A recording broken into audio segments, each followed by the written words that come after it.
Picture this. The year is 2020, a world already unsettled by silence, isolation, and fear. Offices turned into bedrooms, conference tables replaced by flickering screens, and human connection filtered through tiny boxes of pixels.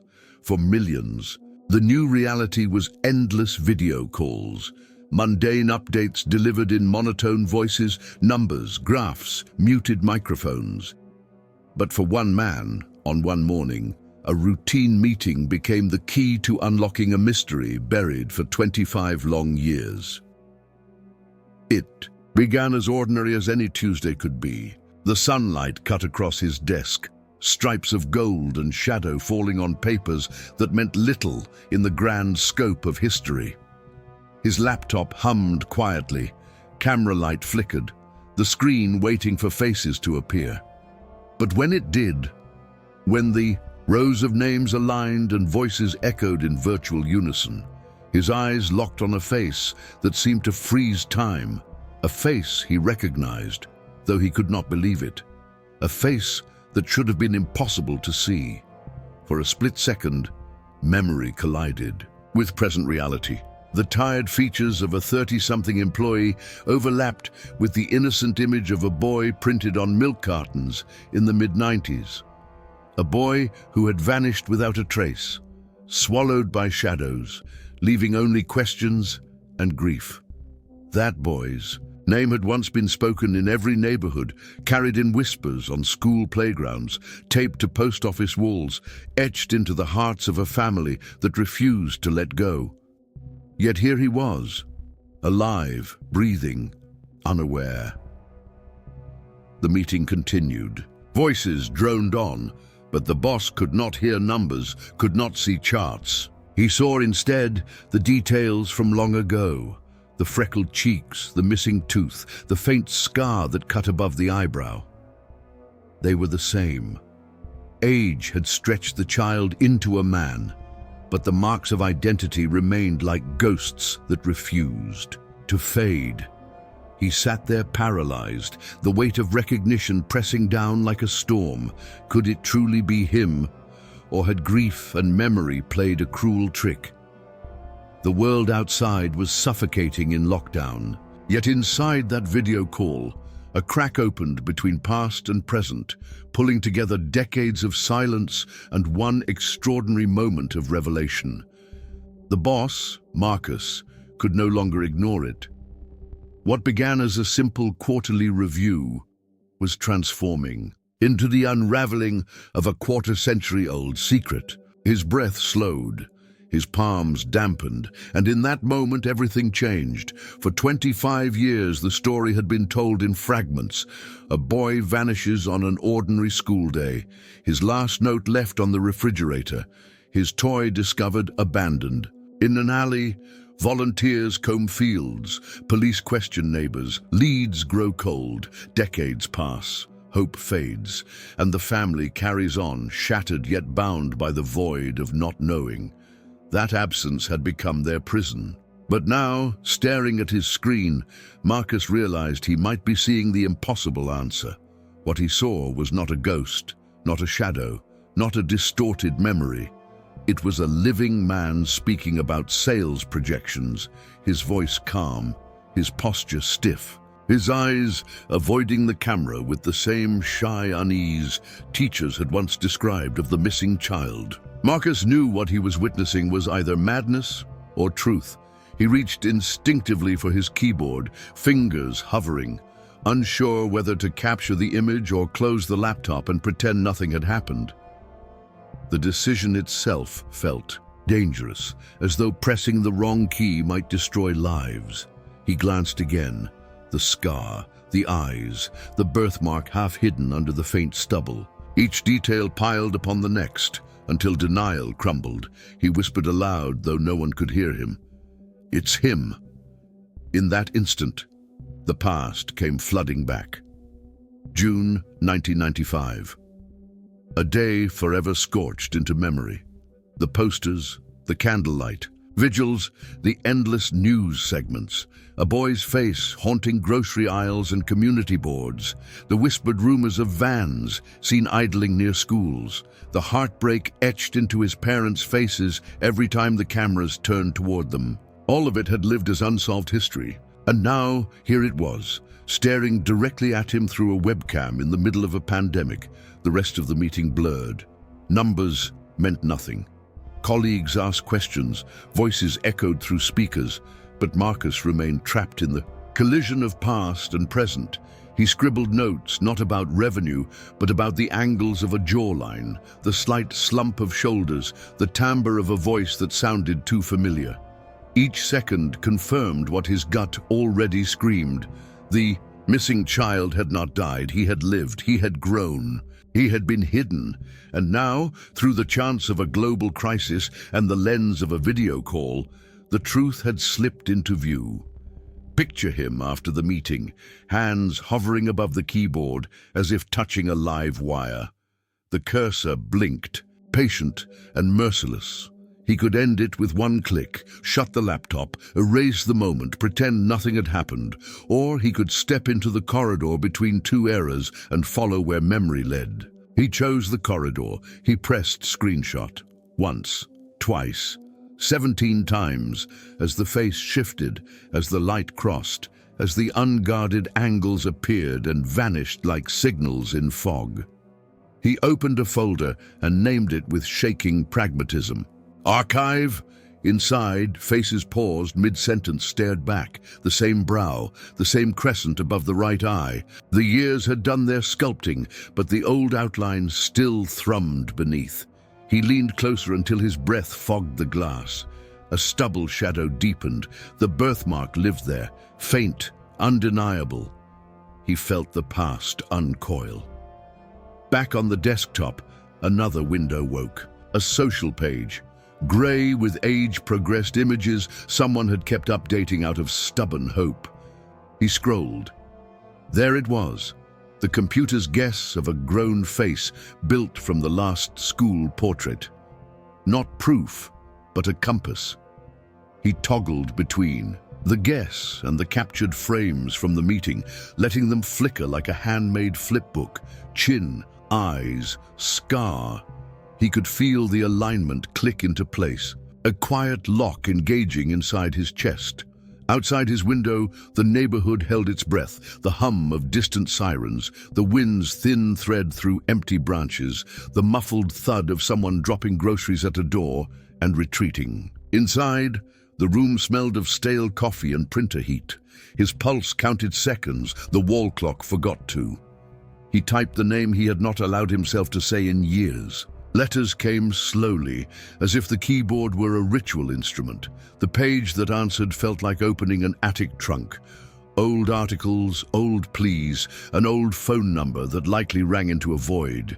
He read anyway. The boy had loved space books and read yo-yos. He had planted sunflowers. He had asked for one more chapter before bed. These were small things, but they were the kind that survived the collapse of time. He closed his eyes, and for a breath, the two faces overlapped completely. Past and present soldered. He was not a detective, not a savior. He was the first witness to a window that technology had cracked open. His finger hovered over a call icon he had no right to press.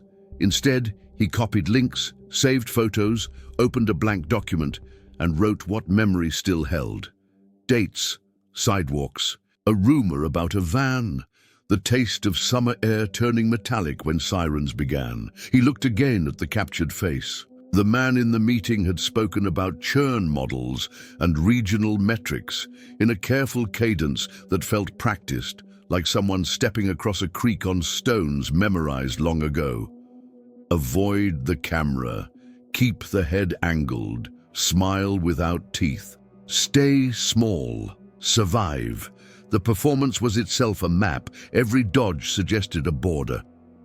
Marcus followed the borders until they formed a shape he knew too well. He opened the company directory. There was a thin biography, schools, dates, a city that appeared after the year the boy had vanished. No childhood listed, no hometown. a clean beginning that started where another life had ended. The omission glared like neon. He whispered the title his mind had chosen for what this was becoming, a phrase that promised to rupture the sealed jar of time. During a Zoom meeting, a boss recognizes an employee as a child who disappeared in 1995. Not a headline yet, not an accusation. A possibility heavy enough to bend the table. He stood, paced, sat again. The chair creaked like an old door. He remembered a candlelight vigil where the air smelled of wax and wet grass. Remembered a stranger pressing a pamphlet into his hands. Remembered the grain of the wooden church pew where, for the first time, he understood that silence can be loud enough to bruise. All those sounds rose now, braided with the click of keys and the faint high buzz of the laptop fan. He told himself to breathe, to wait, to confirm. But waiting felt like a kind of harm. He opened an email, addressed it to himself, and attached the screenshots with a subject line that felt almost superstitious: "Keep safe." Then he closed his eyes as if to reset the world. When he opened them, the face was still there on the paused frame, a man frozen mid-explanation, mouth half open, the past leaning through that small square of glass. What would he do next? The question hovered like a moth circling a lamp. He knew that whatever path he chose, it would drag the brittle threads of many lives into light. He knew that once voiced, such knowledge does not return to quiet. The door between eras had opened, and the hinge would not hold. Tomorrow would not be like yesterday. After the truth, nothing would be the same. He felt the room tilt, present bending toward the past. Night fell that same day, though Marcus hardly noticed when shadows replaced sunlight in the corners of his study. The meeting had ended hours before, yet its echo refused to release him. He sat in the hush of his home, the screen still open, the captured images like silent witnesses staring from the folder. Each photograph carried the weight of decades, each pixel humming with the electricity of recognition. The world outside was quiet, neighbors sealed indoors by the invisible threat of the pandemic, streets emptied to a stillness that felt almost post-apocalyptic. In that silence, the past spoke louder. He turned to memory as though replaying an old tape. The boy's name, once spoken on the evening news, printed on missing posters, repeated in classrooms until it became an ache in every sentence, rose. Again. The boy had disappeared on a warm June afternoon, a day so ordinary it mocked the tragedy that followed. He remembered candle vigils glowing like constellations on suburban lawns, remembered mothers clutching their children tighter, fathers pacing driveways as though vigilance could barricade them from loss. Everyone had lived in fear then, waiting for sirens or headlines. And through it all, the face of the missing child endured, grainy photographs taped to milk cartons and grocery store windows, a reminder of innocence severed.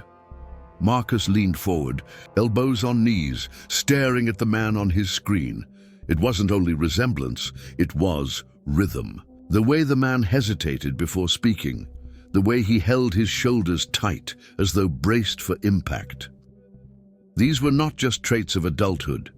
They were echoes of a boy who had once preferred reading during recess to playing football, who had been shy with strangers but steady with friends. Marcus could almost hear the laughter that had vanished, feel the chill of the unanswered question, where had he gone? The screenshots were not proof, not yet. But truth often begins as a whisper before it grows into thunder. And this whisper carried a certainty that made his chest ache. He felt both terror and responsibility. If he ignored it, he might be burying the chance to heal an open wound that had bled across decades. If he acted rashly, he could shatter a life rebuilt under fragile circumstances. He pushed back from the desk, pacing.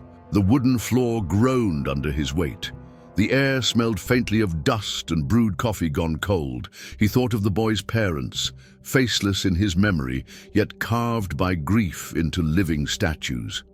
He thought of the thousands of hours volunteers had spent searching fields, woods, alleys, always returning empty-handed. He thought of the child's bedroom, imagined untouched for years, a shrine of toys and clothes waiting for a return that never came. The idea that the boy might have survived, grown, worked quietly under a new name, this idea was both miraculous and unbearable.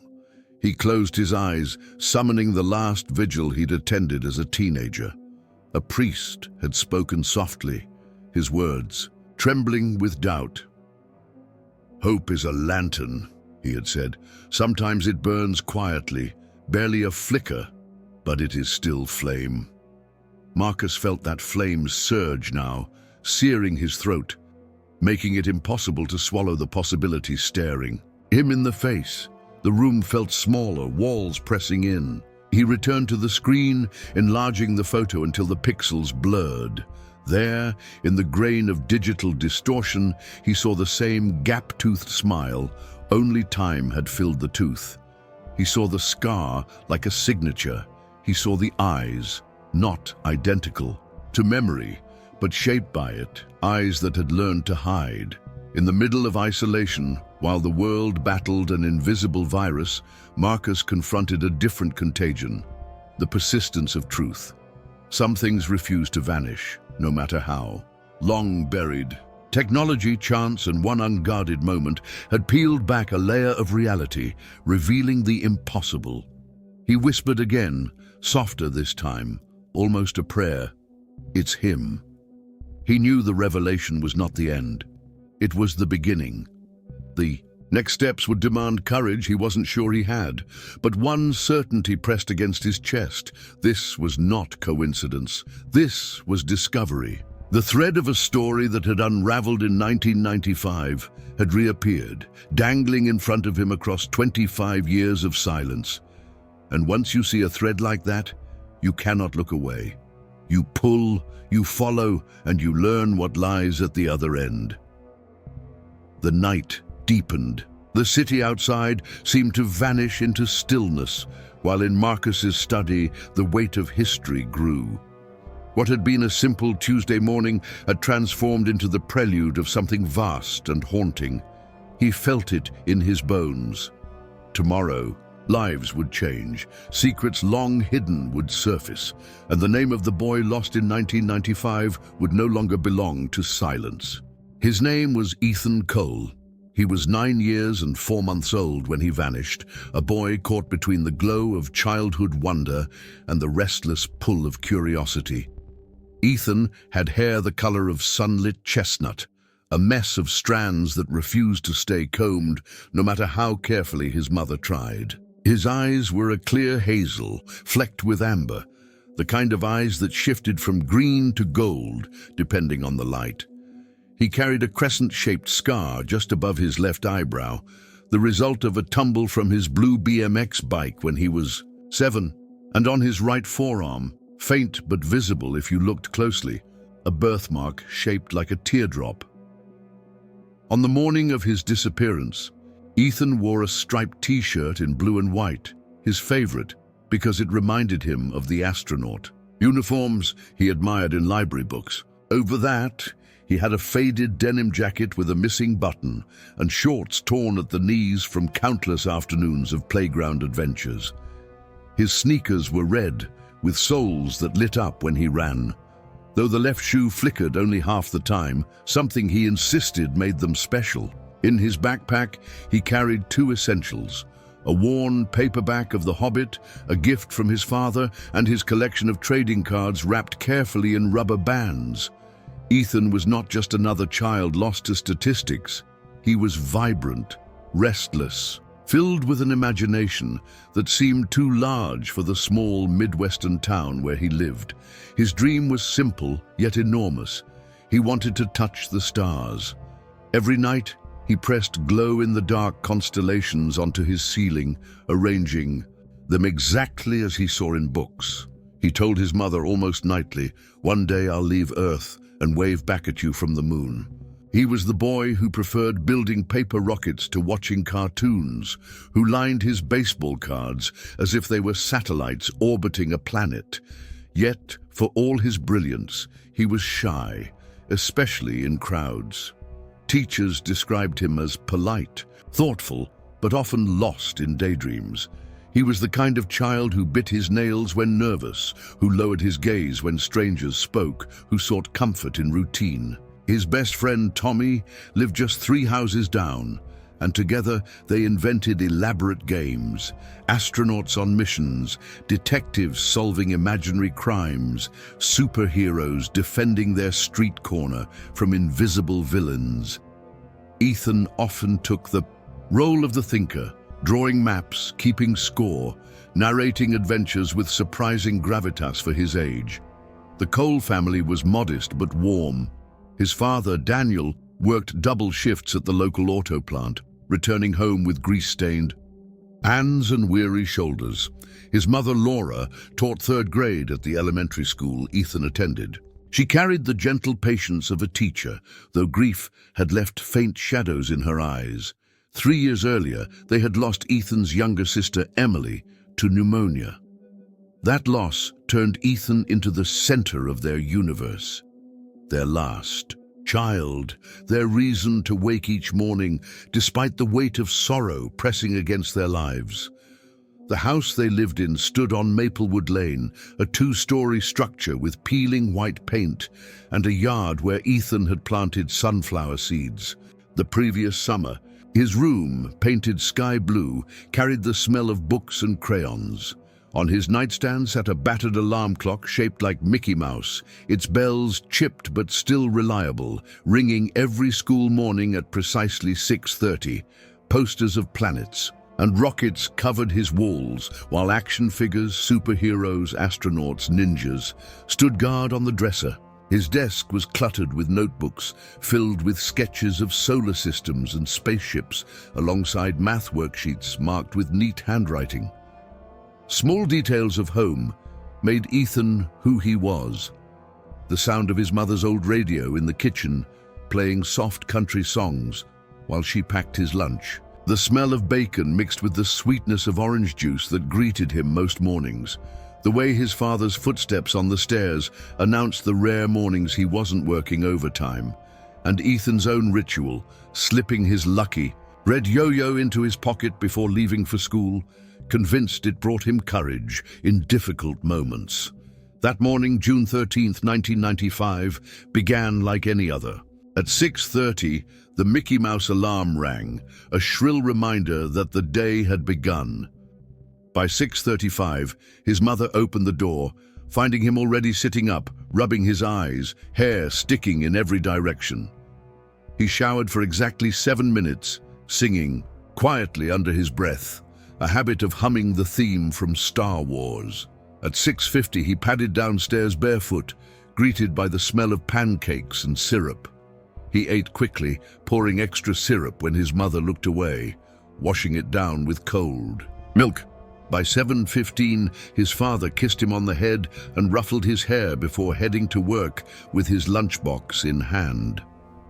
At 7:30, Ethan laced his sneakers, double knotting the laces like his father had taught him.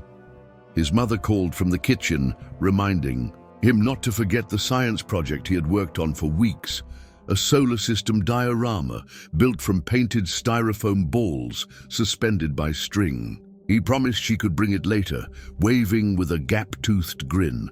At 7:40, they climbed into her beige Honda Civic. The streets were already alive with the metallic hum of a paperboy's bicycle and the faint fragrance of lilacs blooming in the neighbor's yard. By 7:55, they reached Willow Creek Elementary. Ethan climbed out with his backpack slung across one shoulder, his yo-yo string wrapped around his finger. He turned back to wave, the morning sun catching the birthmark on his arm, then sprinted toward the entrance. His mother watched him disappear through the doors, unaware that this was the last ordinary moment she would ever see her son as Ethan Cole. At school, Ethan followed the rituals of a fourth grader's day, moments so ordinary that no one could have imagined they were the last of their kind.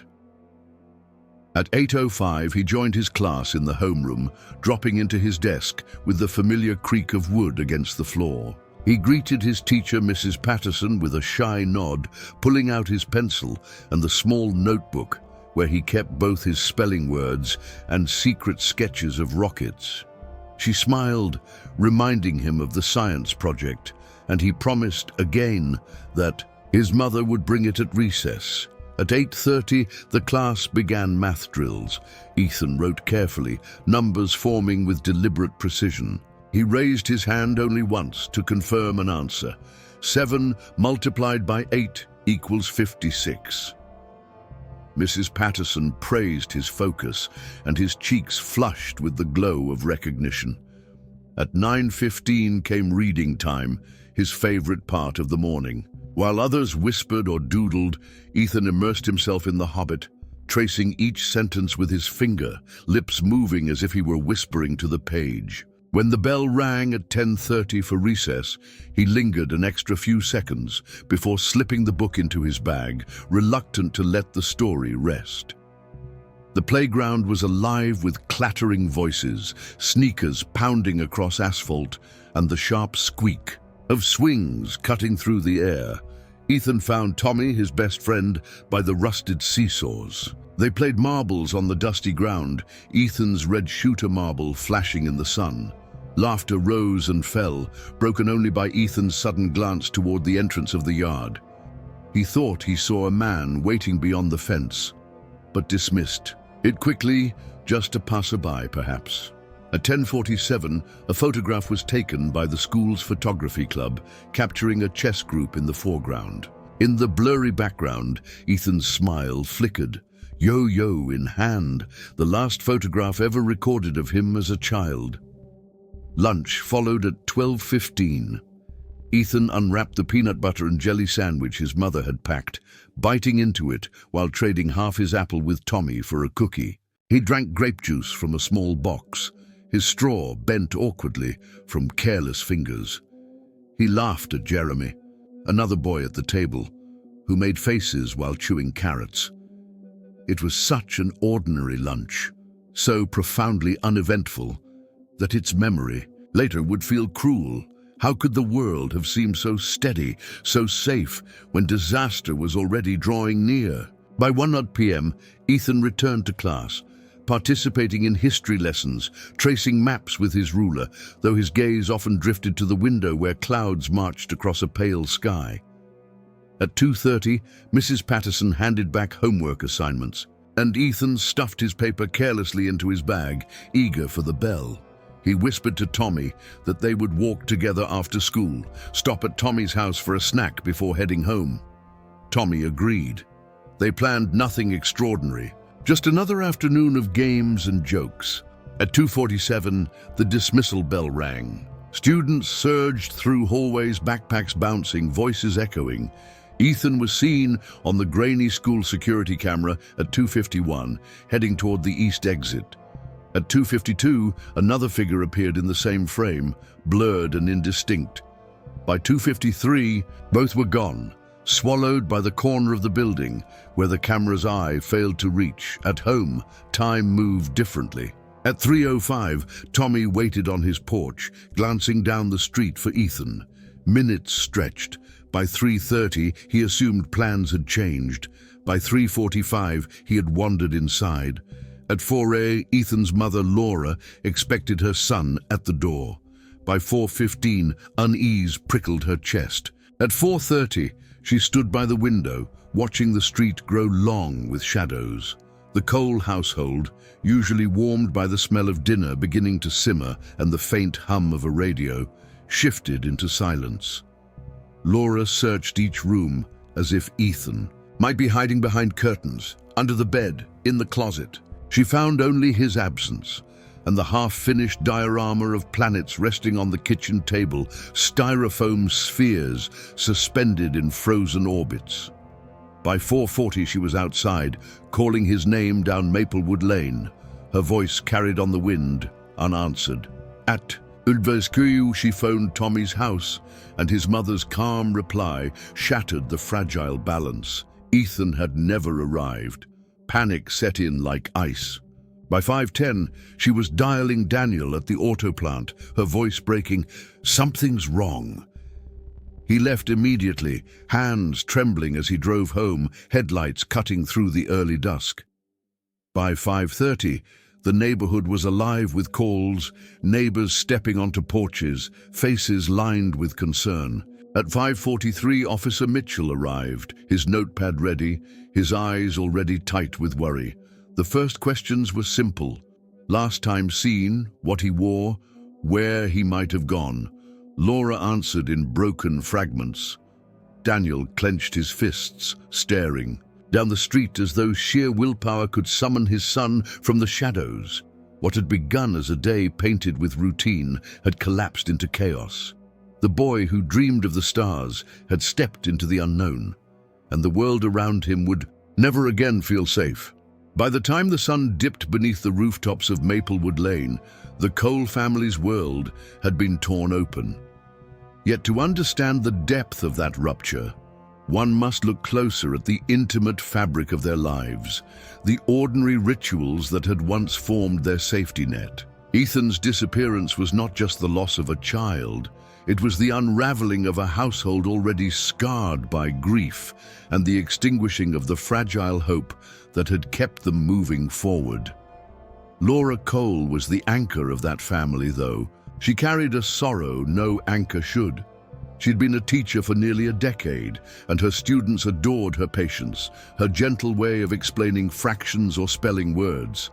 But behind her smile lay the memory of Emily, the daughter she had lost years before to pneumonia. Emily had been 5, full of light and mischief, and her sudden death left Laura moving through life as though half her heart had been buried with her. Ethan's laughter, his curiosity, his warmth, these became the stitches that held her together. Losing him was unimaginable, and yet, on that June afternoon, it became her reality. Daniel Cole, Ethan's father, was a man molded by routine. The auto plant demanded long hours, and his hands bore the calluses of endless labor. But no matter how weary he returned each evening, he found strength in the simple joy of ruffling his son's hair, in the small promises of fishing trips or backyard baseball. He had grown up believing that hard work built walls against chaos. When Ethan vanished, those walls crumbled in a single hour. To watch his wife's face collapse into panic was to feel his own foundation fracture, leaving him powerless in a way no broken machine at the plant ever could. Ethan's bedroom embodied who he was. The walls painted blue, the glow in the dark, stars carefully placed on the ceiling, the model rockets balanced on his dresser, each one a small dream pointed upward. On his desk, math worksheets were scattered alongside sketches of spaceships and planets, his handwriting neat but slanted, eager to run ahead of itself. His closet smelled faintly of detergent and crayons, his sneakers lined up in uneven pairs, one shoe always missing a lace. It was a room alive with the echoes of a boy who believed the world was vast, who believed adventure waited just beyond the horizon. Small rituals defined the Cole household. Breakfast each morning was accompanied by the hum of an old radio in the kitchen, usually tuned to soft country songs or the static buzz of local news. Laura always placed a folded napkin in Ethan's lunchbox with a tiny doodle drawn in marker, a smiley face, a star, sometimes a rocket ship with the words, "Fly high." Ethan would grin when he found them, showing Tommy at lunch, proud as though his mother's doodles were treasures. Dinner was simpler. Macaroni and cheese, roasted chicken, or spaghetti with garlic bread, meals that filled the house with sense of comfort. These details, so mundane at the time, later became sacred fragments of memory. On weekends, the family tried to hold on to joy despite their grief for Emily. They visited Lake Haven, where Ethan practiced skipping stones and begged his father to let him row the boat. Sundays were slower, filled with pancakes and church service, Ethan tugging at his too stiff shirt collar. The family had no riches, but their wealth was in these routines, in the steady rhythm of days that felt secure. And that is why the rupture of June 13th was unbearable. When Ethan failed to return, every ritual turned into an echo. The smell of pancakes became a reminder of absence. The doodles left behind on napkins became relics. His blue room turned into a shrine that no one dared disturb. Neighbors remembered Ethan as the boy who waved at everyone, shy but unfailingly polite. He watered his sunflowers with devotion, often crouching to talk to them as though they could hear. He carried his red yo-yo everywhere, practicing tricks while walking, the snap of the string against his palm a familiar sound on the block. He was the kind of child people assumed would be safe, because he radiated goodness, because no one wanted to imagine harm reaching him. That innocence made the wound all the deeper when he vanished.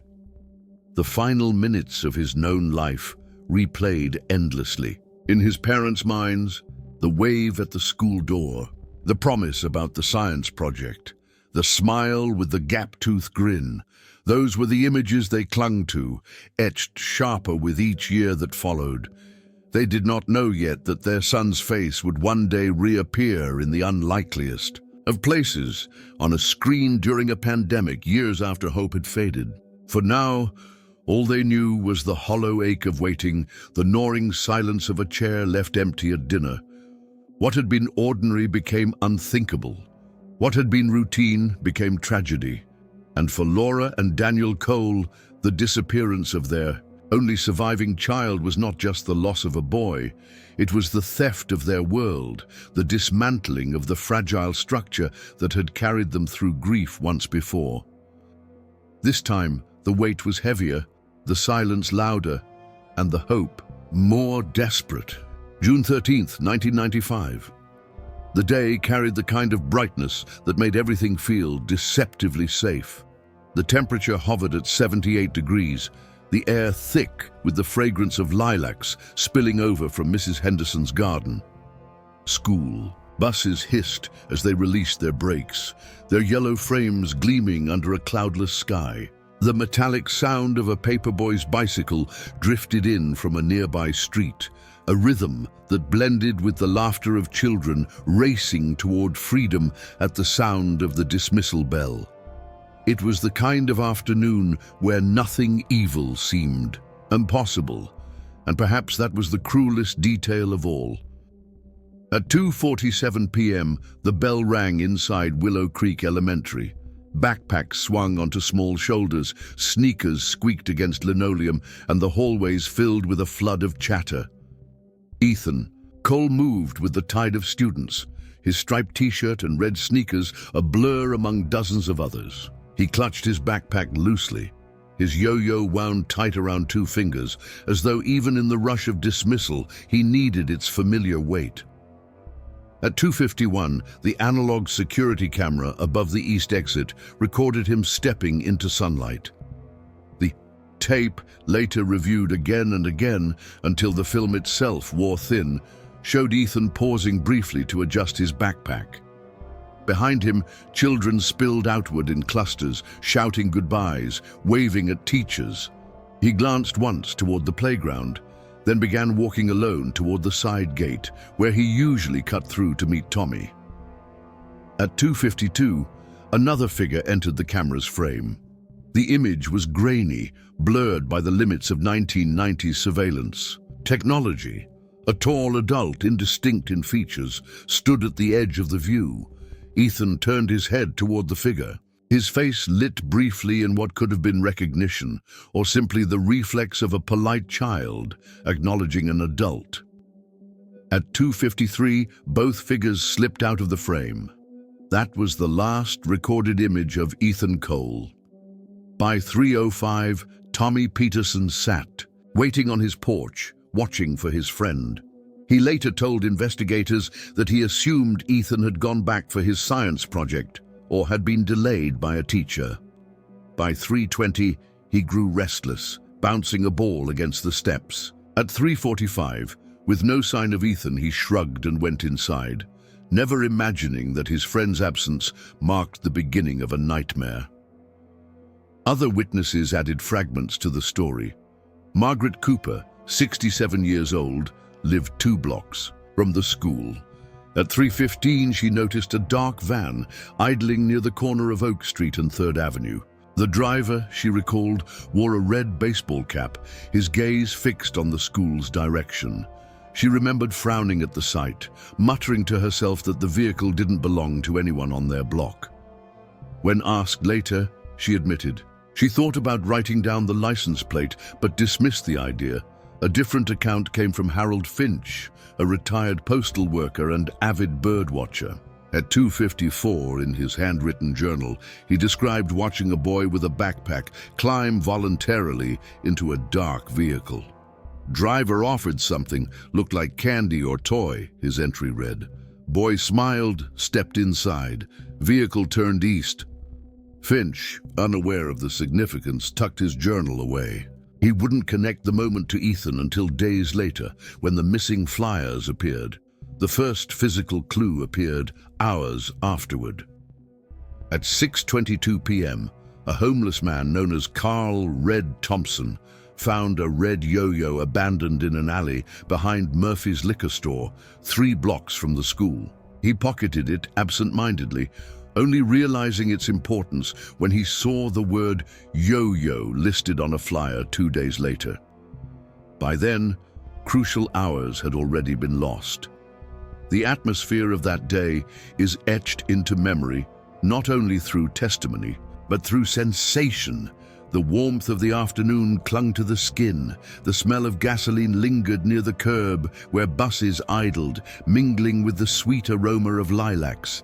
The shrill calls of starlings rose above the hum of engines, and the crackle of gravel under hurried shoes created a soundtrack of ordinary departure. But beneath those sounds was an undertone, invisible at the time, that only hindsight would reveal. The sound of an ending. By late afternoon, the first signs of panic had begun at the Cole household. At 4, Laura expected Ethan to appear, dropping his backpack near the stairs and asking for a snack. At 4:10, she set a plate of cookies on the counter, half distracted, humming along to the radio. At 4:20, the house was still silent. By 4:30, her chest tightened, a mother's intuition sparking alarm. She stepped onto the porch, scanning the street, calling his name once, then again. Neighbors trimming hedges or watering lawns looked up, their smiles fading as they read the urgency in her face. At 4:37, she dialed her husband, her voice breaking, "Something's wrong." Daniel left the auto plant immediately, his lunchbox abandoned in the break room, his hands shaking on the steering wheel as he raced home. By 5:15, after circling the streets with no success, the Coles made the call they had dreaded, 911. The call to 911 marked the shift from unease to full alarm. At 5:43 p.m., Officer Dennis Mitchell pulled up to Maplewood Lane in a cruiser that seemed too small for the gravity it carried. He stepped out with a notepad already in hand, his uniform pressed but his expression tight. He listened as Laura described the last moments she had seen Ethan.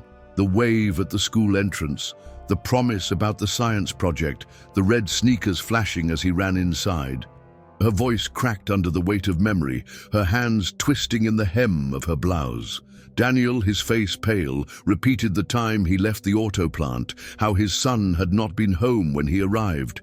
Neighbors began to gather, pulled by the scent of panic. Porch lights flicked on, though the sky was still dusky blue.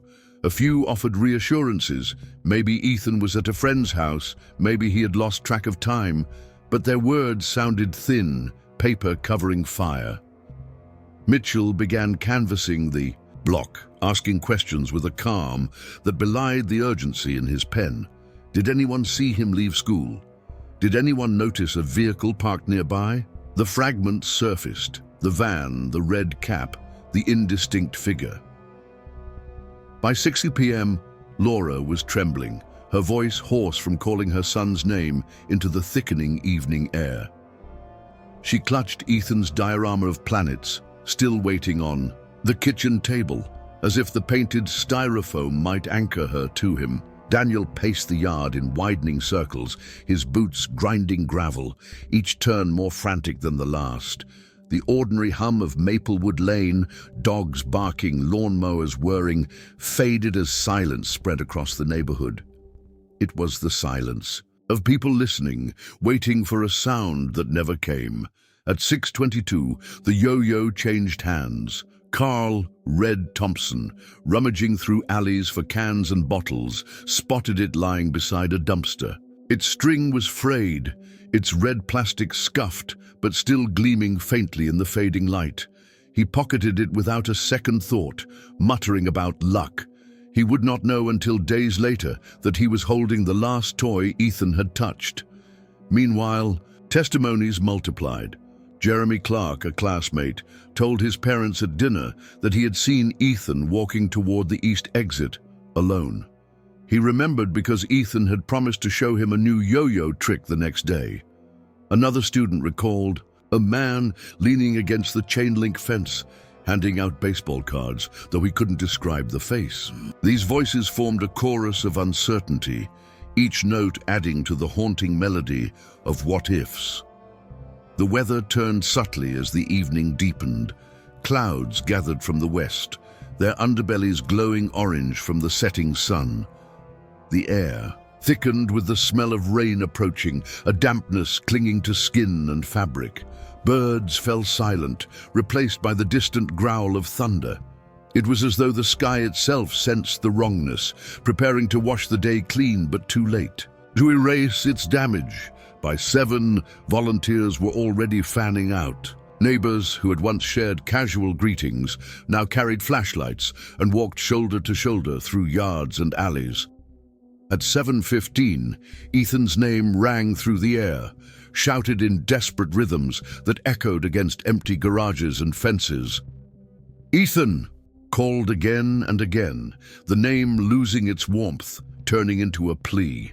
Inside the Cole home, Laura sat at the kitchen table, the receiver of the phone pressed white against her knuckles. She dialed every number she knew. Tommy's family, relatives, across town, colleagues at the school. Each answer was the same. No one had seen him. The plate of cookies she had set out at 4 o'clock still sat untouched, their chocolate chips hardened by the cool air. Every detail became a weapon of grief. The folded napkin with a doodle of a rocket in his lunchbox, the empty chair at the table, the faint imprint of his sneakers on the hallway rug. At 7:43, the first storm drops struck the pavement, releasing the smell of wet asphalt mixed with gasoline residue from passing cars. Rain spread quickly, drumming rooftops, blurring the light from street lamps into halos. The searchers trudged on, their flashlights cutting thin beams through sheets of water. Police dogs arrived at 8:14, straining against leashes, but the rain muddied scents and washed away traces before they could be followed. By 8:47, the storm had fully claimed the night, each clap of thunder punctuating the family's growing despair. Witnesses later remembered the look in Laura's eyes that evening, wide, unblinking, as if refusing to accept what her heart already knew. Daniel stood beside her, soaked to the bone, his fists clenched so tightly that his nails left crescents in his palms. The search continued, but already the shadow of fear had lengthened into something darker. That was the first night without Ethan. A night where the sound of his name carried into darkness, met only by the relentless drum of rain and the echo of unanswered silence. By midnight, Maplewood Lane was unrecognizable. What had been a quiet suburban street just hours before now pulsed with flashlights, radios, and the low murmur of coordinated voices. Squad cars lined the curbs, their red and blue lights flickering across windows like restless ghosts. Neighbors huddled in coats despite the muggy air, whispering theories, their faces pale in the glow of porch lamps. Every shadow seemed suspicious. Every sound became a possibility. Yet the boy remained absent, his laughter replaced by static. On police radios, at 12:15 a.m., Officer Mitchell gathered volunteers beneath the awning of Willow Creek Elementary. His notes were smudged by rain, but he recited the last known timeline. Ethan leaving class at 2:51, the blurry figure at 2:52, both gone at 2:53. He marked the alley where the yo-yo had been found, the corner where Margaret Cooper had seen the van, and the fence where a classmate thought someone had been handing out cards. None of it fit neatly together, but urgency replaced logic. Groups spread out again, combing fields, storm drains, and empty lots. At 1 a.m., the thunder relented, leaving only the dripping of gutters and the hiss of wet tires on pavement. The air smelled metallic, charged, as if the storm had left behind more than water. Laura, wrapped in a damp coat, stood on her porch calling Ethan's name into the night. Her voice cracked, her throat raw, but still she called. Daniel moved like a machine beside her, his steps stiff, his words few. He clutched Ethan's jacket, the denim one with the missing button, as if it were both weapon and shield. The testimonies collected that night blurred into contradictions. Some insisted they had seen a tall man near the playground earlier in the week. Others swore they had noticed nothing unusual. A teenager claimed he saw Ethan near the convenience store at 3:30, but his account faltered under questioning. Each statement piled upon the next until the truth became a maze of half-formed memories. And in that maze, Ethan's trail vanished. At 2:22 a.m., officers paused near a drainage ditch behind Oak Street. Something glimmered in the beam of a flashlight, a sheet of paper, damp and torn. When lifted carefully, it revealed itself as a note in green crayon. Letters shaky but familiar. "Mom, going to Tommy's after school. Promise I'll be back for dinner. Love you." It was the note Ethan had left on the refrigerator that morning, somehow carried away from home, discarded in mud. How it had traveled there, no one knew. It only deepened the riddle. Inside the coal house, the contrast was unbearable. Ethan's room stood untouched, the bed still neatly made, the science project still balanced on the table. Glow-in-the-dark stars dotted the ceiling above the emptiness. His backpack, missing from his shoulder in the last video frame, was nowhere to be found. Laura sat on the edge of his bed, clutching the stuffed bear Ethan had outgrown, but never fully abandoned. The bear smelled faintly of crayons and dust, its fur worn from years of embraces. Daniel stood in the doorway, unable to cross the threshold, as though stepping inside would confirm the worst. The night dragged on, minutes folding into hours. By 3 a.m., fatigue dulled voices, but no one left. Every creak of a branch, every rustle of leaves carried potential. Search dogs circled, noses pressed to wet earth, but rain had scrubbed the ground clean of clues. Radios crackled with updates that amounted to nothing. Negative on the east lot. Nothing behind a factory. Still searching. Hope thinned with each report. The silence of absence became oppressive. The ordinary sounds of night, the chirp of crickets, the hum of distant traffic felt like mockery. Maplewood Lane was consumed not by darkness, but by a hollow, vibrating stillness. And in that stillness, despair took root. By dawn, the first, light revealed weary faces, clothing plastered to skin, eyes red from both rain and tears. The Coles had not slept. They stood together on the porch as the sun broke across the neighborhood, a new day rising indifferent to their loss. Volunteers drifted away to change clothes or rest, but the search continued, thin and relentless. That morning, the town awoke to posters being printed, faxes being sent to nearby police departments, phone calls spreading like fire. Ethan Coles. Name, his face, his description. Striped shirt, denim jacket, red sneakers were broadcast everywhere. By noon, the first flyers appeared on lampposts, stapled over old garage sale notices. By evening, his photograph stared from grocery store, windows, and post office walls. The disappearance was no longer just the Cole family's tragedy. It was now the town's story, the community's wound. The day after, reporters arrived, cameras rolling, voices solemn. The narrative spread outward. 9-year-old boy missing.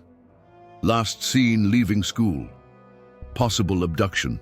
Each word carved deeper into the lives of Laura and Daniel, their grief transformed into public record. And so, within less than 24 hours, the ordinariness of June 13th had been erased. The weather, the lilacs, the laughter of recess, all of it became backdrop for a single truth. A child had stepped out of view and into the void. The first 48 hours after Ethan Cole vanished were chaos disguised as procedure. At 6 p.m. on June 13th, Officer Mitchell filed the first official report.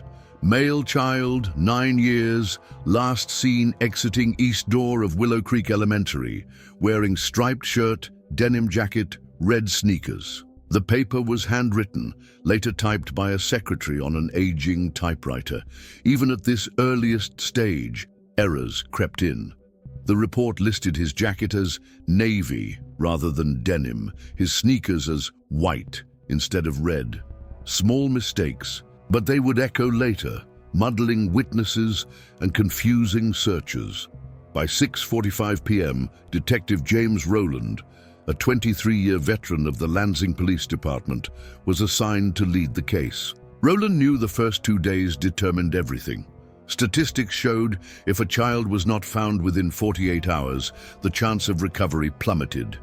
But resources in 1995 were limited. There were no Amber Alerts, no cell phone tracking, no instant social media campaigns. Leads depended on faxes, phone calls, and boots on the ground. At 7 p.m., Rowland expanded the search perimeter to 5 miles, calling in off-duty officers and volunteers.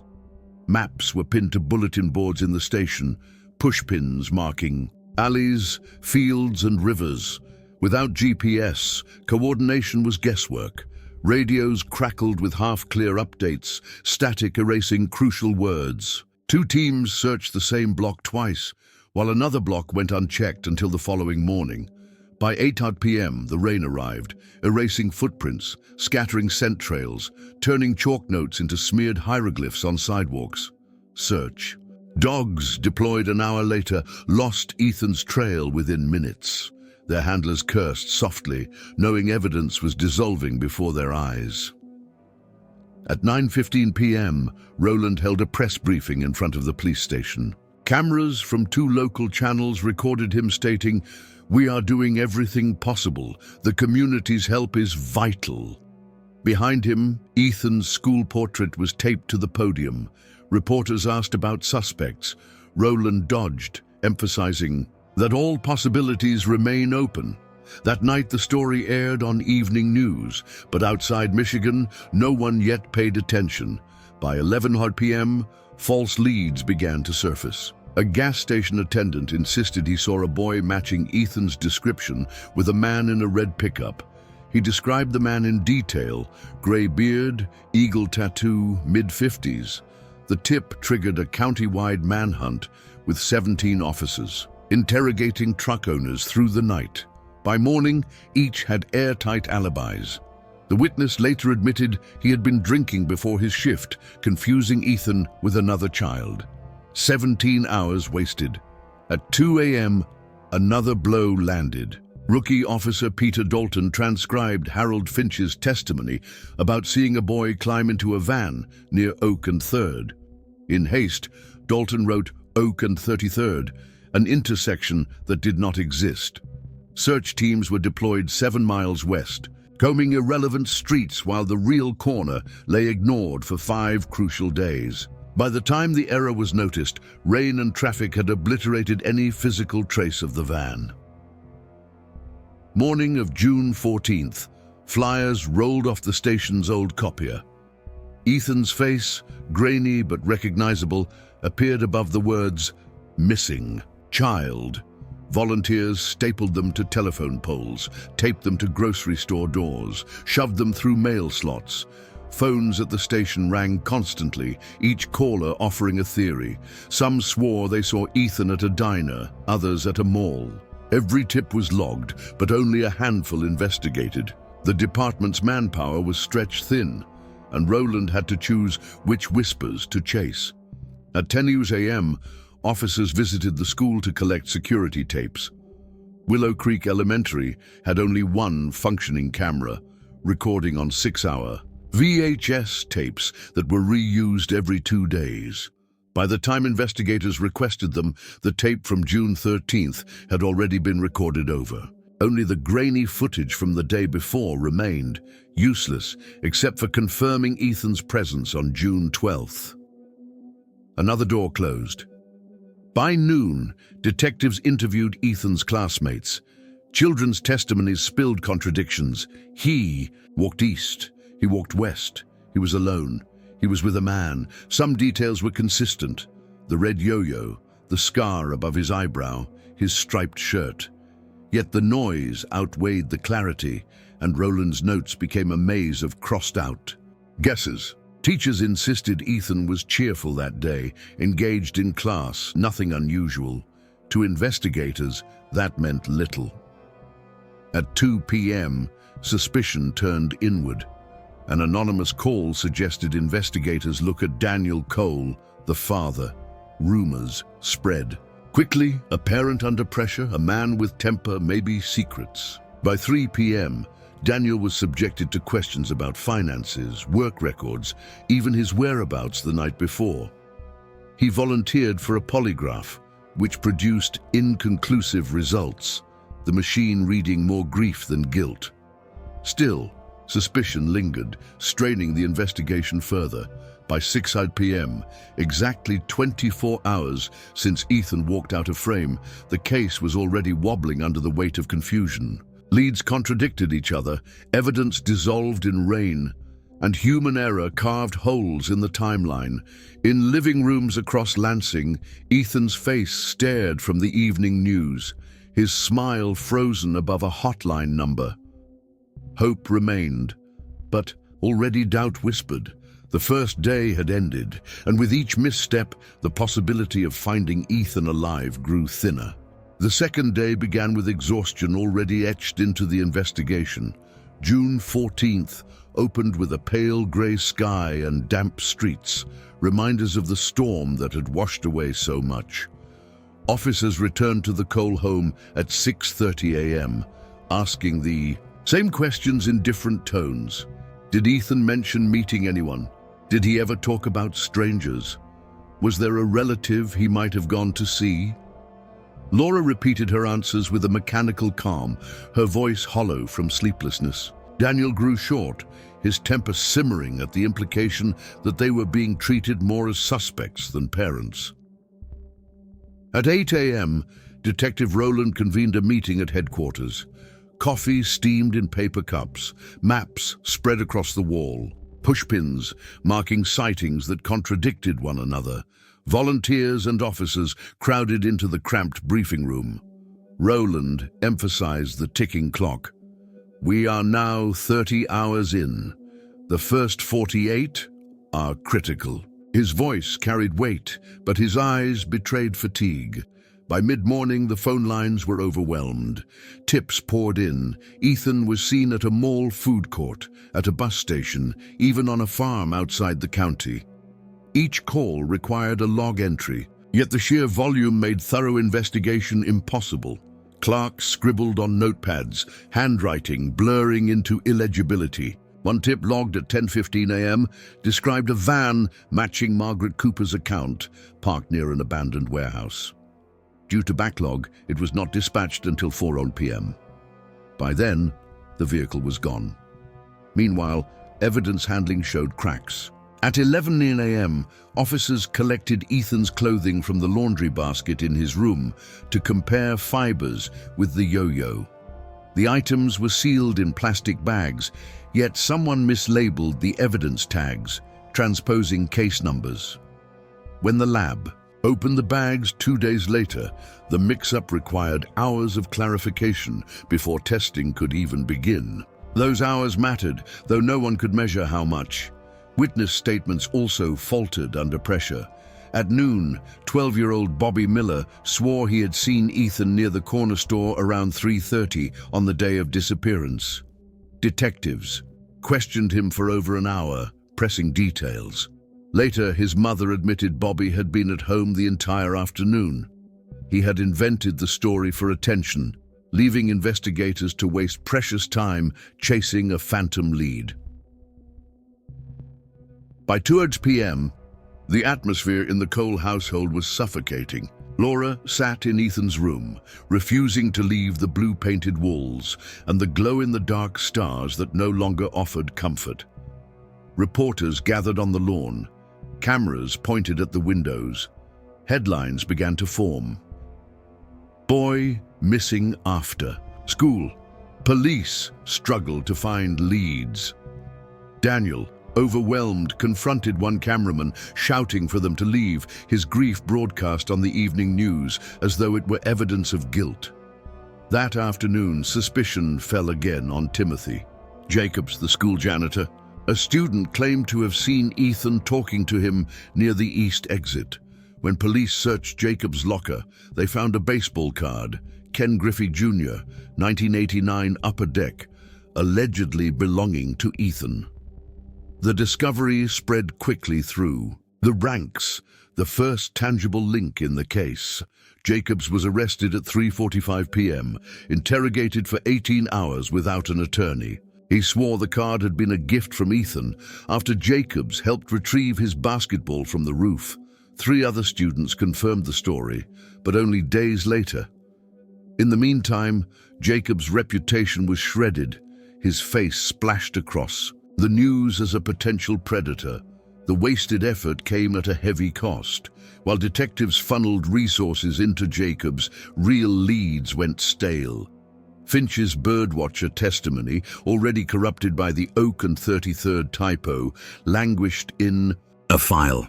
The warehouse sighting of the van remained unresolved. The community, desperate for resolution, clung to Jacobs as the villain, while the true trail slipped further away. By 6 p.m., exactly 48 hours since Ethan walked out of the school, Roland faced the press again. This time his words were more cautious. "We are pursuing multiple avenues. We ask the public to remain vigilant." Behind him, Laura wept silently, supported by Daniel's rigid frame. Reporters asked about Jacobs, about the van, about the possibility Ethan had run away. Each question pierced like an accusation. Roland's careful answers revealed what everyone sensed. The case was already staggering under the weight of confusion. The second day ended as the first had, empty-handed. Posters multiplied, phones rang without pause. Volunteers marched through fields with flashlights. Yet each hour without Ethan widened the gulf between hope and truth. What should have been clarity became chaos, and what should have been evidence became noise. The investigation was no longer just a search. It was a tangle of errors, a labyrinth built by desperation.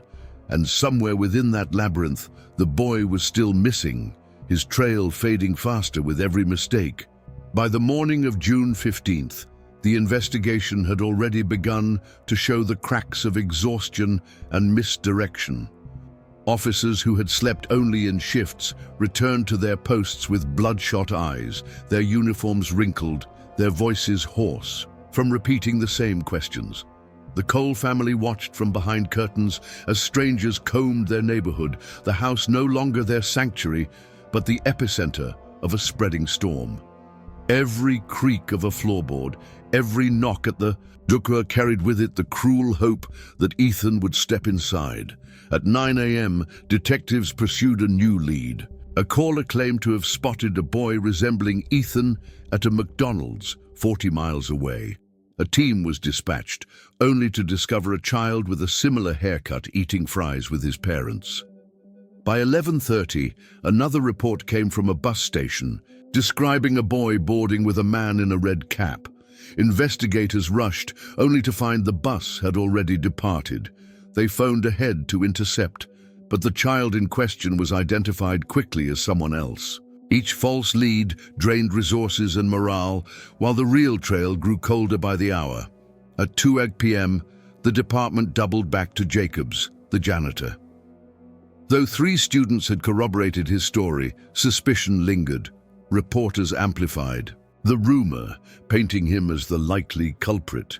Protesters even gathered outside his apartment. Under pressure, detectives released him at 6 p.m., citing insufficient evidence. But the damage was done. The community's focus had narrowed onto a scapegoat, leaving little room for new theories.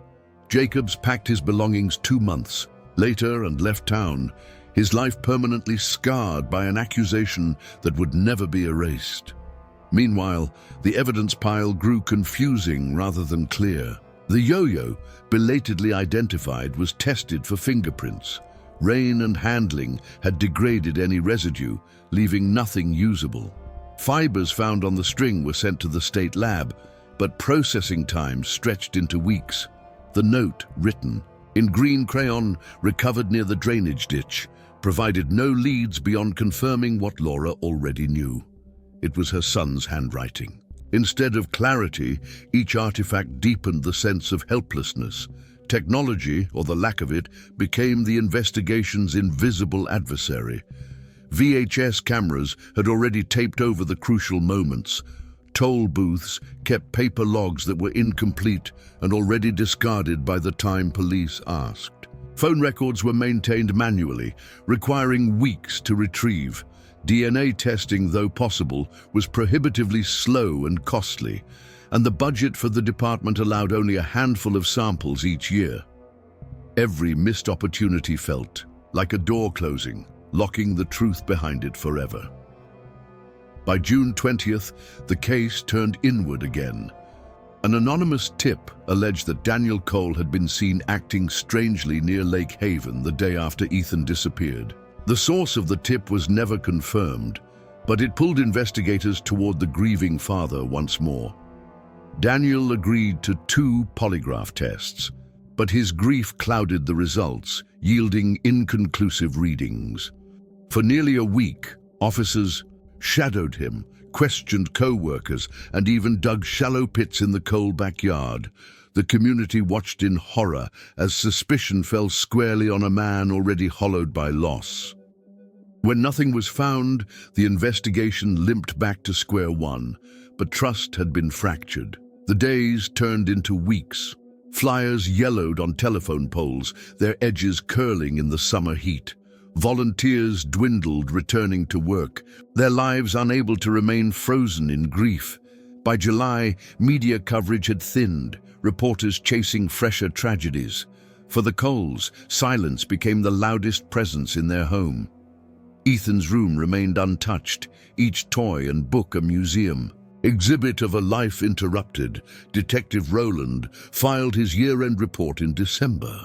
The language was clinical, stripped of the anguish that defined those days.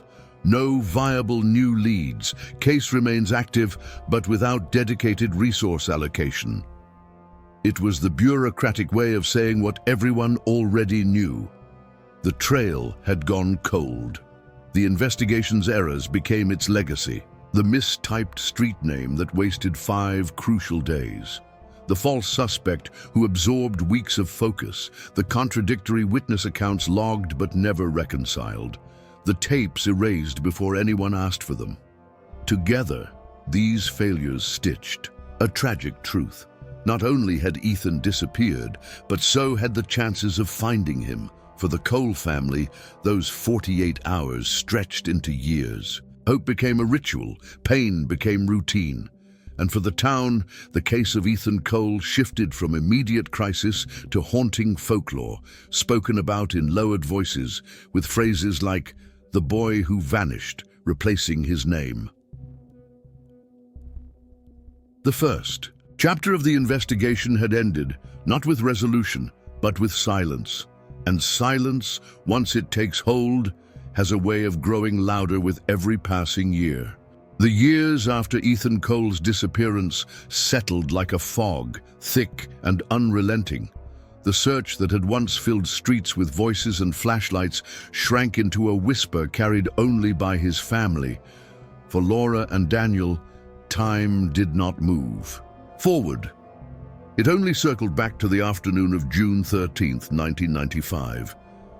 Every day afterward was measured against that silence. Every year, another echo of the boy who never came home. Laura clung to rituals, fragile anchors in a sea of uncertainty. Each year on Ethan's birthday, she baked a cake with 9 candles, then 10, then 11, continuing long after he should have been too old for such traditions. She placed the cake in his room, the glow of the candles illuminating the blue walls and the constellation stickers still clinging to the ceiling. She sang softly, her voice trembling, waiting for a boy who could not blow the candles out. On June 13th, the day of his disappearance, she lit a single white candle in the window at 2:53 p.m., the exact minute he vanished from the camera's frame. Neighbors grew accustomed to that small flicker of flame glowing against the dusk, a signal of grief too steady to ignore. Daniel's grief took a different form. At first, he drowned himself in work, adding extra shifts at the auto plant, hands blackened by grease, eyes rimmed with fatigue. But work could not outpace the silence.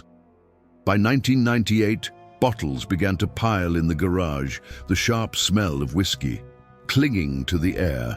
He was arrested for driving under the influence in 2001, his mugshot a hollow reflection of the man who had once carried his son on his shoulders at Lake Haven. His marriage suffered under the weight of shared sorrow that fractured instead of binding them. Arguments grew sharp, words turned bitter, until silence fell heavier than speech. In 2004, Laura filed for separation. By the following year, they were divorced, united only in loss, but unable to live under the same roof of memory. The house on Maplewood Lane remained Laura's sanctuary and prison. She refused to change Ethan's room, leaving the glow-in-the-dark stars intact, the stuffed bear on his bed, the solar system diorama resting on his desk. Dust gathered, but nothing was touched. It became less a child's room and more a shrine, a frozen snapshot of 1995. Visitors entered with hushed voices, as though disturbing the stillness might unravel the fragile threads keeping Laura upright. She spent evenings sitting on his bed, reading aloud from The Hobbit, her voice catching when she reached passages he had once loved.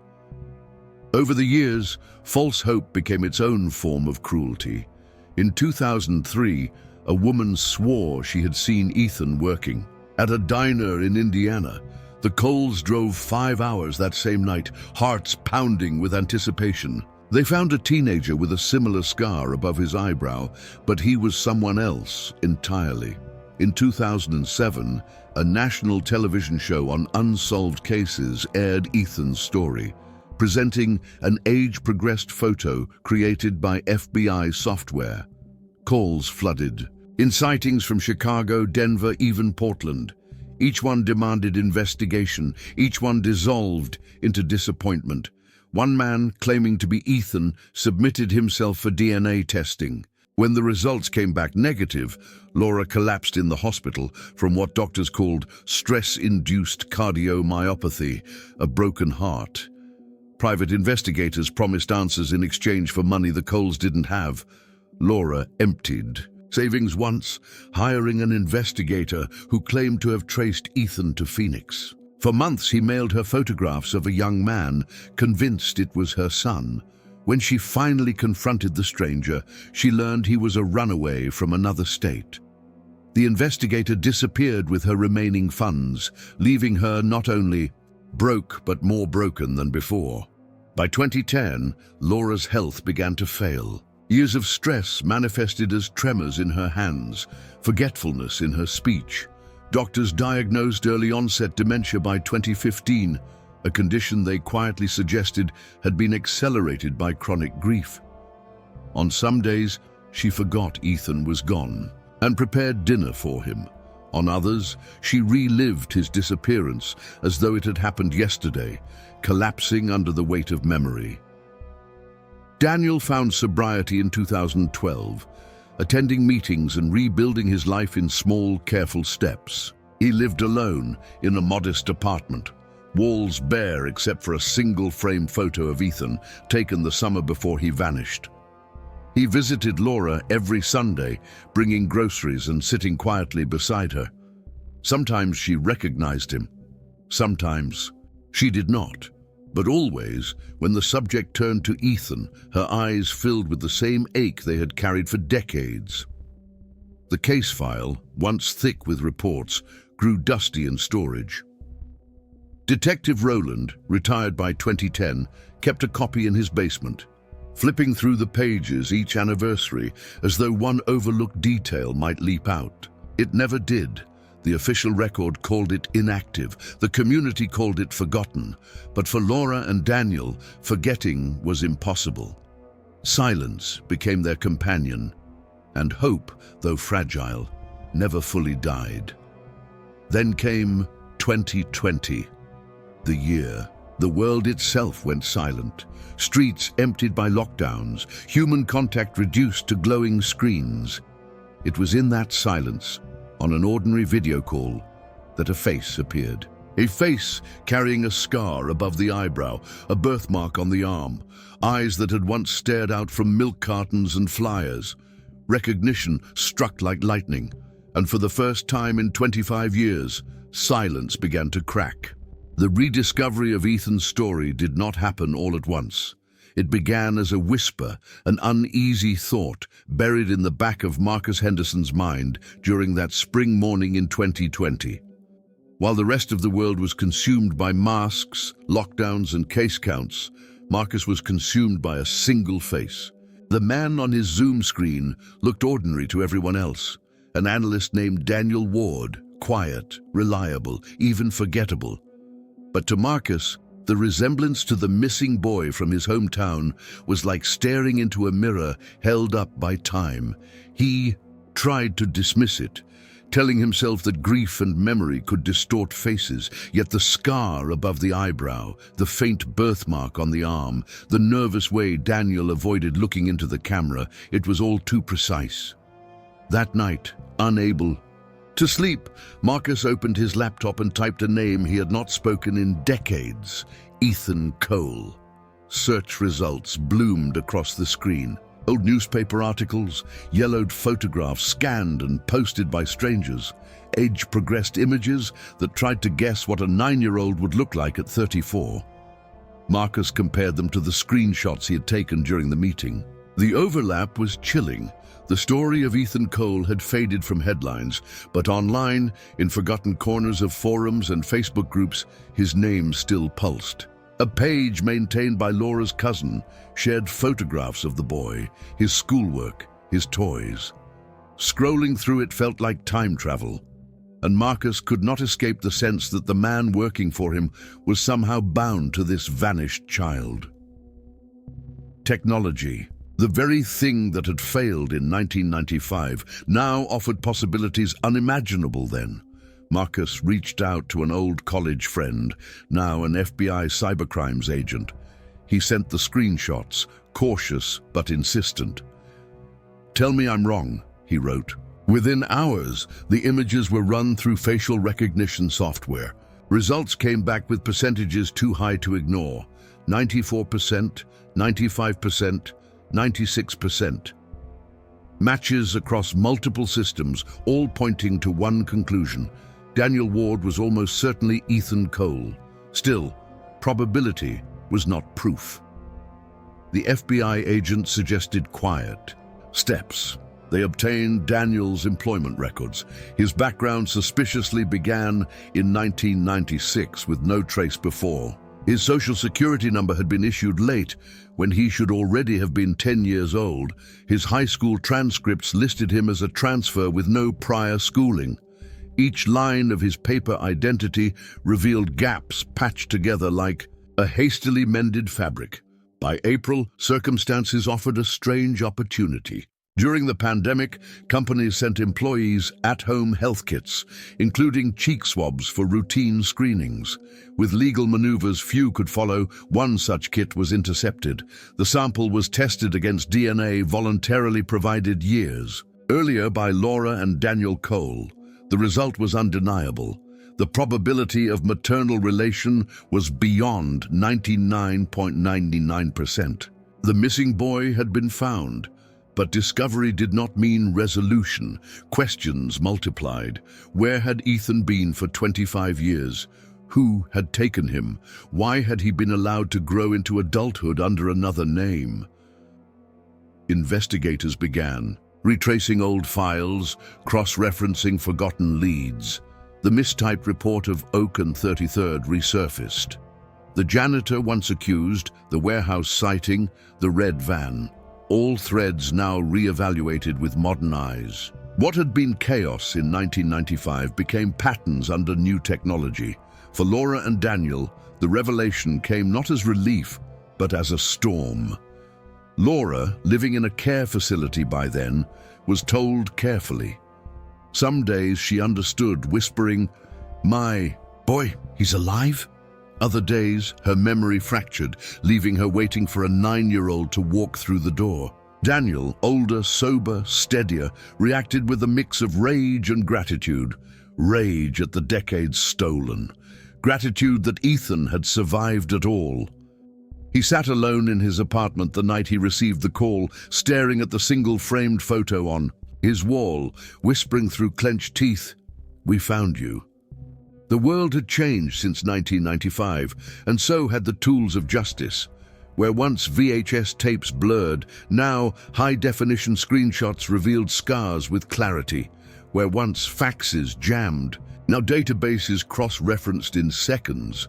Where once DNA tests took months, now they took hours. Technology had finally outrun silence, forcing it to surrender what it had hidden. And yet, for all its precision, technology could not answer the most haunting question: what had happened to Ethan during the missing years? That truth remained, locked behind the quiet eyes of the man once known as Daniel Ward, who lived unaware that his carefully constructed life was about to collapse. The revelation was coming, inevitable as sunrise. The silence of 25 years was ending, and the story was about to break wide open. The silence that had stretched for 25 years ended not with a dramatic announcement, but with a whisper of truth spreading through the right people at the right time. By May 2020, investigators had quietly confirmed what Marcus suspected. Daniel Ward, the reserved analyst who avoided small talk and company events, was in fact Ethan Cole. The boy who had vanished at age 9 was alive, working in spreadsheets, attending virtual meetings, living as though the past had been erased. But the past was never erased. It had only been buried, waiting for a moment when technology and chance would converge to dig it back up. The discovery demanded caution. Agents could not simply knock on his door and declare him found. They needed context. Who had given him his false identity? Who had hidden him? Who might still be involved? As they traced records, they uncovered anomalies. The shell company that had provided Daniel's first apartment lease, the lawyer who filed papers in 1996 only to die suddenly 5 years later, the consistent pattern of money transfers that kept him afloat through college. It became clear Ethan had not just slipped into a new life by accident. Someone had engineered it. For weeks, surveillance filled the silence. Investigators monitored Daniel's phone, his emails, his online habits. They found little that suggested guilt. His life was quiet, almost painfully ordinary. He ordered takeout, played chess online, read history books. He had friends at work who described him as kind but distant, the kind of man who never shared. Stories from childhood, who always redirected conversations to safe topics like sports scores or technology trends. That absence of a past, once overlooked, now glared like a spotlight. The family was briefed slowly. Daniel Cole, now in his 50s, sat across from federal agents in a small conference room, his hands folded tightly. He listened as they laid out the evidence, the DNA, the photographs, the records. For years, he had kept Ethan's file in his basement, rereading it, convinced the case had been swallowed forever. When he heard the words, "We found him," his jaw clenched, his eyes wet. He whispered only once, "Tell me he's safe." Laura's reaction was more fragile. On her lucid days when memory aligned, she could absorb the revelation. She would reach for her son's photo on the dresser and murmur, "You came back to me." But on other days, she was lost in loops of confusion, waiting for 9-year-old Ethan to walk through the front door, dinner set at the table. Her mind could not reconcile that the boy in the striped shirt was now a man in his 30s. For the community, the news spread more slowly. Word leaked that something significant had been discovered. Old neighbors called each other, voices tinged with disbelief. "They say Ethan's alive." For those who had marched with flashlights, who had stapled his poster to telephone poles, the rumor was surreal. Could a ghost truly return after so long? By summer, investigators were preparing for confrontation. They arranged interviews, not only to confirm identity, but to piece together the years between 1995 and 2020. The boy had vanished in an instant, but the man had lived decades. The missing puzzle piece was no longer his location. It was his story. Where had he been kept? By whom? Why had he been allowed to grow into adulthood under an invented name? Daniel, Ethan himself, was unaware of the storm gathering around him. He continued his remote work, his routine unbroken, but he felt the edges fray. For weeks, he had the sensation of being watched, of something shifting beyond his control. He began writing more in his journal, long entries about memories he thought he had forgotten. The smell of lilacs, the squeak of swings, the feeling of a yo-yo string cutting into his palm. Memories he had suppressed returned, uninvited, filling his nights with restless dreams. The suspense reached its breaking point one humid morning in June 2020. Ethan logged into another routine video meeting, unaware that on the other side of the screen sat not only his co-workers, but an agent watching closely, waiting for confirmation. His camera flickered, his face illuminated by sunlight, and the scar above his eyebrow glowed faintly in the frame. For investigators, it was the final visual proof.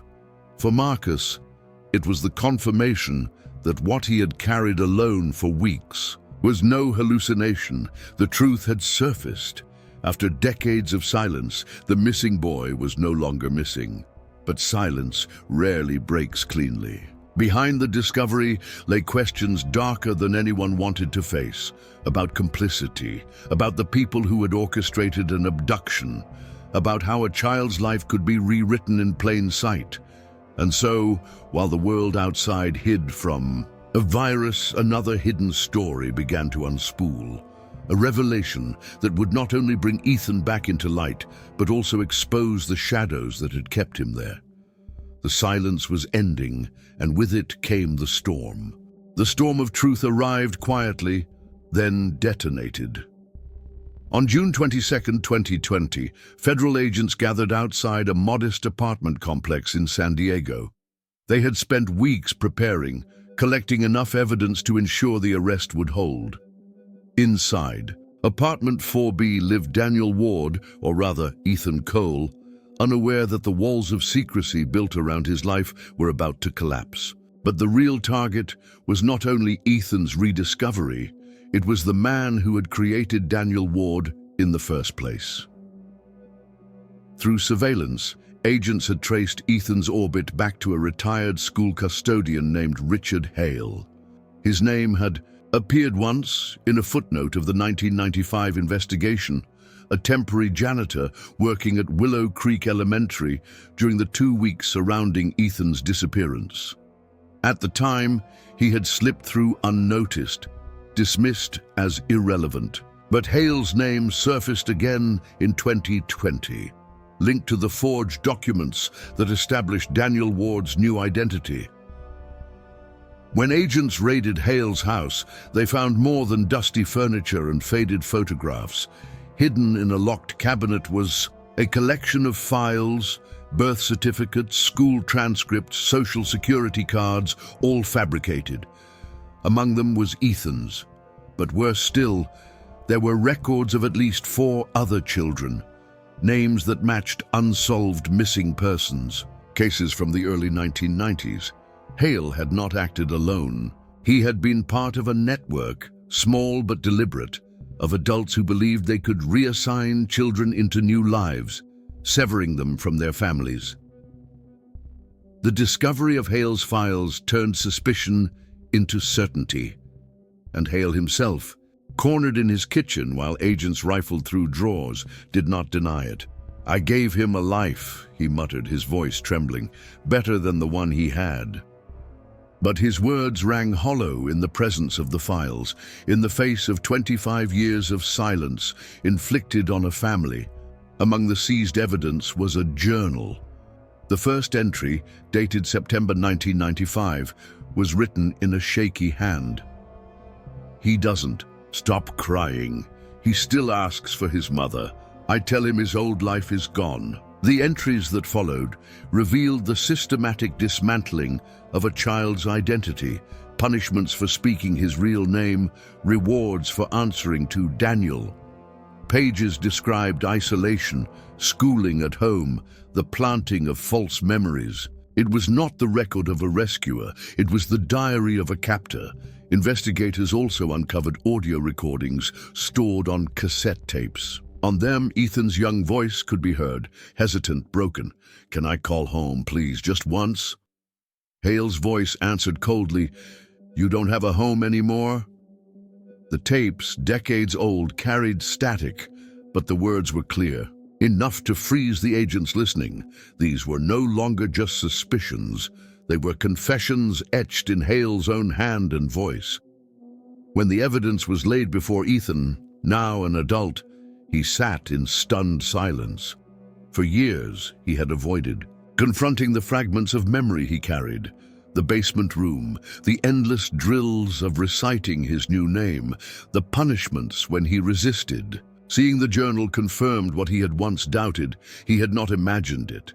His childhood had been rewritten deliberately, cruelly. The anger came late, quiet, but sharp. "He stole me," Ethan whispered. "He didn't give me a life. He stole the one I already had." The arrest of Richard Hale was the beginning of a reckoning. Neighbors were stunned. They remembered him as a quiet old man who tended roses in his front yard, who nodded politely at the grocery store. No one suspected he had carried a secret that spanned decades. The press descended quickly, cameras flashing, headlines screaming, "Missing boy found after 25 years. Retired janitor arrested in cold case." For Laura and Daniel, the news was both salvation and torment. They had their son back, but in a form they could barely recognize. The boy in the striped shirt was gone, replaced by a man carrying scars invisible to the eye. Reunions were tentative, strained, layered with tears and silence. Laura wept uncontrollably the first time she saw him, clutching his hand as though afraid he might vanish again. Daniel's embrace was stiff, his voice low. "I'm sorry, son. I couldn't protect you." Ethan said nothing, the words too heavy to speak. As Hale awaited trial, the case became a national fixation. Reporters dissected every page of his journal, every second of the tapes. Some speculated about others who might have been involved, about the children listed in his files who had never been found. For the Cole family, the noise was unbearable. What they needed was quiet, but quiet had never brought them peace. The confrontation had begun, but it was only the first step. What followed would be the slow, painful unraveling of truth inside a courtroom, where justice would finally confront the silence of decades.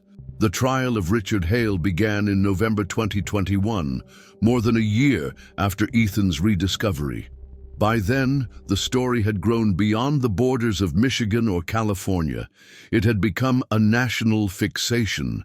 Camera crews camped outside the courthouse, their lenses waiting to capture a glimpse of the man accused of erasing a child's identity for 25 years. The headlines called it "The Case of the Stolen Childhood." For the Cole family, it was simply the reckoning they had been denied for decades. Inside the courtroom, the air was taut, each breath measured. The prosecution wasted no time. They presented Hale as a manipulator who exploited the chaos of 1995, inserting himself into the school during a critical window of vulnerability. They unveiled the cabinet of forged documents, the handwritten journals, and the cassette tapes where Ethan's childlike pleas had been met with chilling denials. Each item was stacked on a table before the jury, a physical weight that pressed. On the room, the defense attempted to argue diminished capacity. Hale's attorney claimed he had acted under the delusion that he was rescuing children from broken homes. They painted him as a misguided man, not a criminal. But the evidence was merciless. The journal entries, methodical and cold, described Ethan's resistance, the punishments, the slow breaking of his will. One passage was read aloud. He cried for 3 nights straight. By the 4th, he stopped using the name Ethan. The words echoed in the hushed chamber, leaving even the most hardened jurors shaken. Witnesses followed. Former colleagues from Willow Creek Elementary recalled Hale's brief employment in 1995, his habit of lingering near the playground, his eagerness to chat with children. Neighbors from San Diego testified to his strange routines, how he rarely allowed visitors inside, how Daniel Ward, Ethan, always seemed withdrawn, as if living under invisible chains. The most powerful testimony came from Ethan himself. The second week of the trial, he took the stand. Dressed simply, his hands trembling, he faced the man who had stolen his childhood. His voice faltered at first, then steadied. He told me my family didn't want me. He told me I had no choice but to become someone else, and for years, I believed him. The silence in the room was heavy, broken only by the scratch of pens. Recording his words, he spoke of the basement room, the forced routines, the punishments for disobedience. He confessed the guilt he carried for surviving while his parents suffered. I knew who I was, he said, eyes fixed on Hale, but he made me doubt whether anyone else remembered me. Hale sat impassive throughout, his expression a mask. Only once did he speak during cross-examination when pressed about the tapes. His reply was cold. I gave him structure he would have wasted away without me. The jurors recoiled at the audacity of it, at the refusal to acknowledge the harm. It was the moment the case turned irrevocably against him. For weeks, the court dissected every scrap of evidence. Experts explained how Hale had acquired fake documents through a network of corrupt officials in the mid-1990s. Digital analysts traced the money that had kept Ethan afloat, payments funneled through shell companies Hale controlled. Psychologists testified about the trauma inflicted by long-term identity manipulation, describing it as a form of captivity even more insidious than chains. On December 17, 2021, the jury returned after only 5 hours of deliberation. Their verdict: guilty on all counts: kidnapping, identity fraud, conspiracy, and child endangerment. The judge, his voice steady but grave, sentenced Richard Hale to 325 years in federal prison without possibility of parole. "You stole a life," he declared, "not just from a child, but from his family, his community, and from time itself. Justice demands that you spend the rest of your days in silence." Laura, frail and seated in a wheelchair, was allowed to address the court during the victim impact statements. Her words cut through the silence. "You stole my son's childhood, but you did not take his soul. That survived, that endured, and it will outlive you." Daniel stood beside her, his hand gripping hers, his own statement read aloud by the prosecutor. "Every day for 25 years, I died a little. Now I must learn to live again." As Hale was led away in shackles, Ethan sat in the back row, his face unreadable. He did not cry, nor did he smile. He simply exhaled, as though a weight he had carried since childhood had finally shifted, even if it had not lifted completely. The trial was over, but the work of rebuilding a life had only just begun. The verdict closed a chapter, but it did not erase the scars. For Ethan, life after the trial was not a triumphant return. It was a fragile attempt to learn who he was beyond the name Daniel Ward and the boy once known as Ethan Cole. The reunion with his family was complicated, layered with love, grief, and the disorienting gulf of lost decades.